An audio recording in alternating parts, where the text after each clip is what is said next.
my beloved Boss Mike Severa.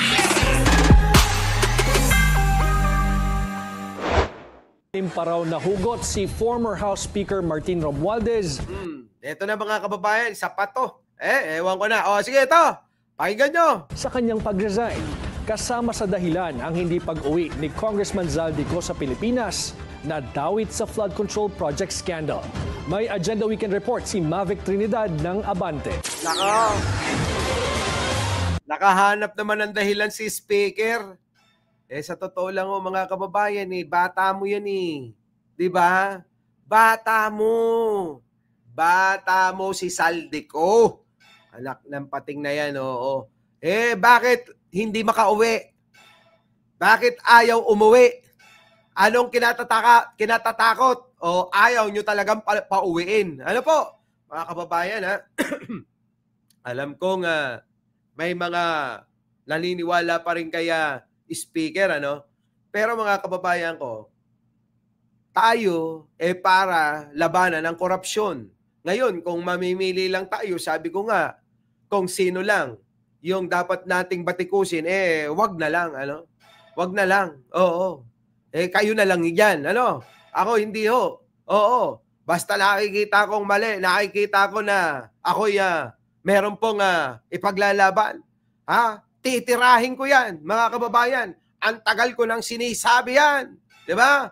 Nako, give him credit din. Na, at least, delikadesa. Dapat noon pa. O, tuloy na. Isa raw sa dahilan ng pagbibitiw ni late Representative Martin Romualdez bilang House Speaker ay ang pagtutol umano ni Ako Bicol Party List Representative Zaldico na bumalik ng Pilipinas. Kita nyo mga kababayan, totoo ba yon? Naniniwala ka doon, Jojo Chavez, na siya lang ang may ayaw na bumalik? Ayaw pabalikin yan kasi ikakanta si Speaker niyan. Naku, ewan ko sa inyo. Napaka-basic lang na unawain yan. Tuloy! Itong ibinunyag ni House Deputy Speaker at Iloilo Representative Janet Garin sa eksklusibong panayam ng Kong Radio ng Abante. Sabi ni Garin, matagal nang kinukumbinsi ni Romualdez si Congressman Ko na umuwi na ng Pilipinas para magpaliwanag sa mga issue. Nako. Marami rin daw kasing Nako, Diyos ko. Ewan ko. Oo. Si Martin kaya nag-resign po, Boss Mike, para sa... Ewan ko sa inyo kung kanino nyo naririnig yan. Eto na. Resista ang humiling kay Romualdez na pauwiin na si Ko sa Pilipinas para sagutin ang katotohanan sa likod ng umano'y insertions o pagsisingit ng pondo sa pambansang budget noong 2025. Ayan, alam nyo, pagka napauwi ito, doon nyo malalaman yung sinasabi ko sa inyo. Pag napauwi ito at magaling-galing, yung pong mga mag-iimbestiga, yung mga magtatanong, mga kababayan ko, doon nyo lang mapagtatanto na tama na naman ako. Sige, tuloy. Si Ko ang dating chairman ng House Committee on Appropriations noong 19th Congress. Diba? Everybody believed na uuwi siya. Kasi sinabi may tinatapos lang ng medical procedure, medical check-up. Unfortunately, kasi siguro with the turn of events, nagsama-sama, naghalo-halo. Andun din yung, syempre, meron din siyang mga kasamahan or mga... Ang babaw ng dahilan, di po ba? Ganun ba yun? Ang babaw-babaw ng dahilan naman ni Speaker para dahil nag-resign kasi hindi mapauwi si Zaldico. Nasa inyo lahat ang resources para mapauwi yan. Di po ba? Huwag nga tayo magbulahan, mga kababayan ko. Doon lang tayo sa tama. Di ba? Doon lang tayo sa tama. Nasa gobyerno lahat ang resources para hindi mapauwi yan. Imposible naman. Di po ba? Tapos sasabihin dahilan ayaw kasing umuwi ni Zaldico kaya magre-resign na lang ho ako. Yung ba yun? Mga kababayan ko?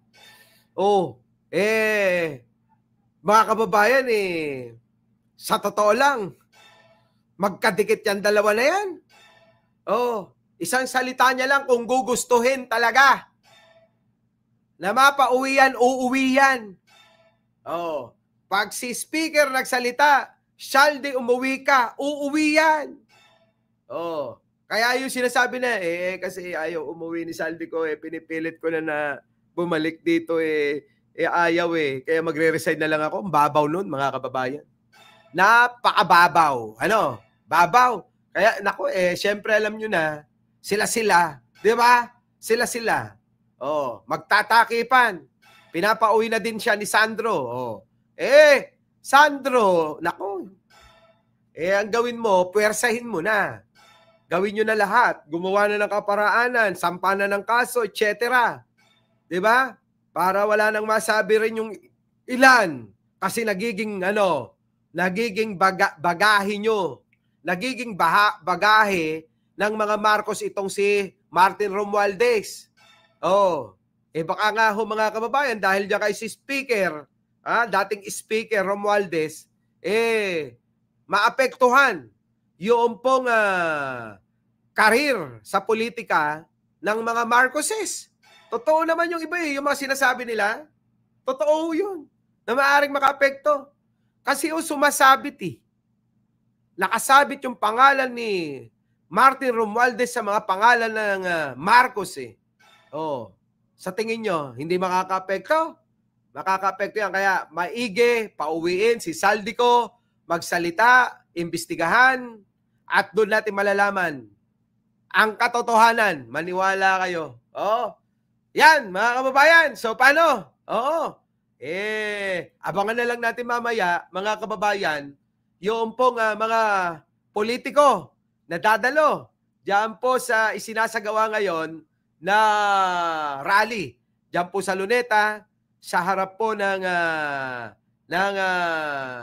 EDSA Shrine, at dito po sa may Krame, mga kababayan.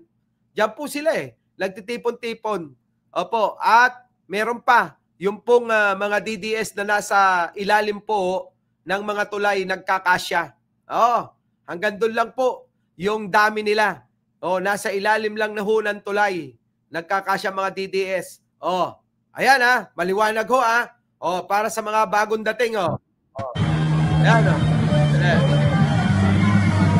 Ayan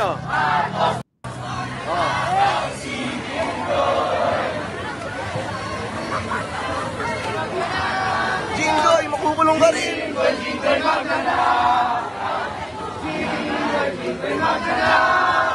magnanakaw si Jinggoy.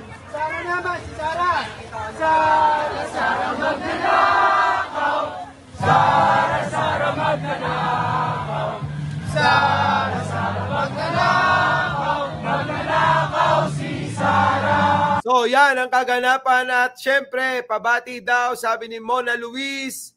Opo, pabati sa 80 taon. Kaarawan ni Mother Rosie Paraiso. Opo mga kababayan. Yan. Nagdidiwang ng birthday ho ngayon. At sa lahat ng mga nagdidiwang ng kanilang kaarawan, anniversary, binabati ko po kayong lahat. Muli, ako po ang inyong lingkod, Mike Cervera po, lagi nagsasabing, mali natin ang ating kapwa, pagdasal po natin lagi ang ating bansa. Maraming salamat po. Our beloved Boss Mike Cervera.